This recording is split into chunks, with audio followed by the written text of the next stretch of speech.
Coach Insinyur Andi Hamdani MM, Mentor Dr. Gigi Benedikta. Bismillahirrahmanirrahim. Assalamualaikum warahmatullahi wabarakatuh. Perkenalkan, saya Iva Mukrima SFAM Apoteker. Saya adalah apoteker di PT Puskesmas Rembon. Ini adalah hasil aktualisasi saya. Selamat menyaksikan. Ku harap dirimu tak usah mengeluh, percaya dan yakinkan dirimu. Kau bisa mengubah keluh jadi senyum. Tak ada satupun manusia yang tak pernah disinggahi masalah. Mungkin inilah cara yang kuasa untuk jadikanmu lebih dari dewasa. Senyumlah, syukuri hidupmu, tunjukkan pada dunia bahwa kau mampu. Masih banyak yang lebih susah hidupnya. Senyumlah, syukuri hidupmu.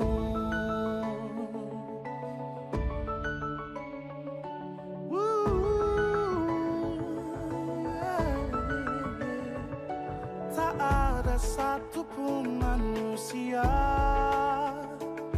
yang tak pernah disinggahi masalah. Mungkin inilah cara yang kuasa. Kegiatan pertama, konsultasi dengan mentor. Tahap pertama, menyiapkan materi dan jadwal konsultasi sebagai wujud tanggung jawab saya. Tahap kedua, melakukan konsultasi dengan mentor, di mana saya bersikap ramah, sopan, dan hormat. Tahapan yang ketiga, mencatat hasil konsultasi, di mana konsultasi yang saya lakukan secara musyawarah, dan tahapan yang keempat yakni dokumentasi. Kegiatan 2, pembuatan dan pembagian leaflet. Tahap kegiatan yang pertama, mencari referensi sebagai wujud peduli dan kerja keras saya tentang penggunaan obat antibiotik di masyarakat. Tahap kedua, membuat desain sebagai wujud tanggung jawab saya dalam meningkatkan pengetahuan obat antibiotik kepada masyarakat. Tahap yang ketiga, mencetak leaflet sebagai wujud tanggung jawab saya dalam peningkatan pengetahuan masyarakat tentang obat antibiotik. Dan tahap yang keempat, membagikan leaflet sebagai komitmen saya dalam meningkatkan pengetahuan masyarakat tentang penggunaan obat antibiotik.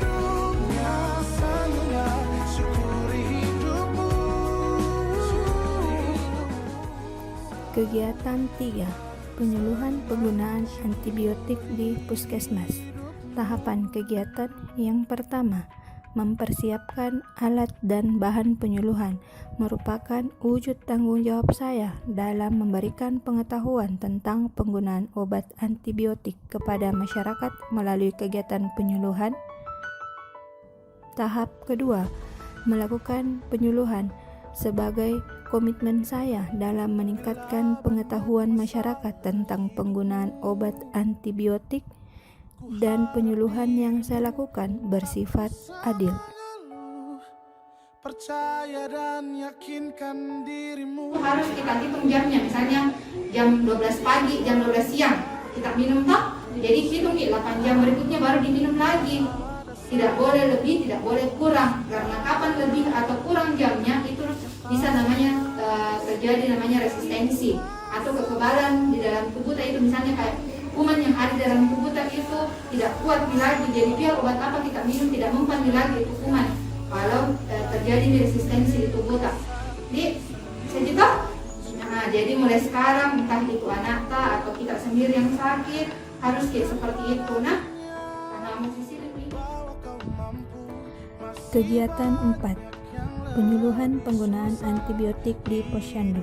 Tahapan kegiatan yang pertama, mempersiapkan jadwal dan lokasi penyuluhan sebagai wujud tanggung jawab saya dalam memberikan informasi tentang penggunaan antibiotik kepada masyarakat.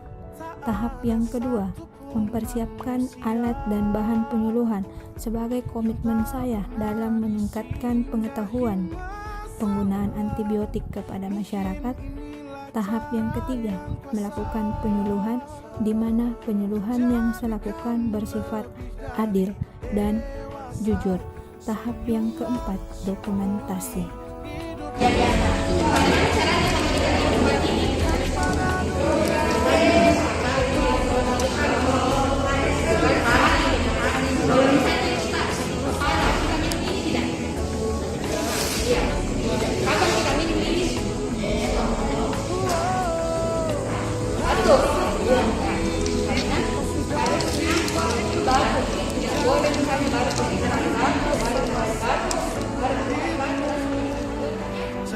Kita minum 3 kali sehari, berarti tiap 8 jam kan, tapi kita minum tiap 6 jam, berarti itu salah lagi.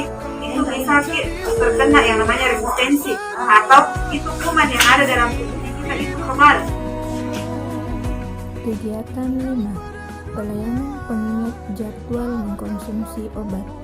Tahap kegiatan yang pertama, membuat form jadwal konsumsi obat sebagai salah satu cara saya untuk memudahkan pasien dalam mengkonsumsi obat secara efisien dan efektif. Tahap kedua, membagikan form jadwal pemakaian obat antibiotik kepada masyarakat yang saya lakukan secara ramah, sopan, dan hormat. Kan obat antibiotik yang kita terima dari dokter. Jadi ini nanti kalau kita minum kita tulis di sini aturannya. Misalnya pagi kita minum jam berapa. Ini kan 2 kali sehari berarti hanya pagi dengan malam 12 jam ya untuk penggunaan obat ininya. Jadi kalau misalnya kita minum jam 8 pagi nanti jam. Tahap ketiga, rekapitulasi jadwal pengingat minum obat antibiotik yang mana adalah tanggung jawab saya dalam merekap hasilnya dan memberikan informasi kepada pimpinan di tempat saya melakukan aktualisasi. Kegiatan 6. Evaluasi kedisiplinan terhadap jadwal konsumsi obat. Tahap kegiatan, mengumpulkan jadwal konsumsi obat antibiotik yang merupakan komitmen saya dalam membantu masyarakat untuk mengonsumsi obat antibiotik secara efisien dan efektif. Tahap kedua, merekap hasil konsumsi antibiotik yang saya lakukan secara adil. Yang ketiga, melaporkan rekap hasil konsumsi antibiotik secara jujur kepada pimpinan atau mentor saya di tempat aktualisasi. Tahap keempat, dokumentasi jadwal pemakaian antibiotik dari pasien. Kegiatan 7. Evaluasi kegiatan aktualisasi. Tahapan kegiatan yang pertama, membuat kuesioner sebagai komitmen saya untuk mengetahui apakah pelayanan yang saya berikan sudah efektif dan efisien. Tahap kedua, menyebarkan kuesioner sebagai wujud kejujuran saya untuk menyampaikan hasil akhir dari kuesioner tersebut. Tahap ketiga, menganalisa hasil kuesioner dengan tidak memaksakan kehendak dalam pengisian kuesioner tersebut.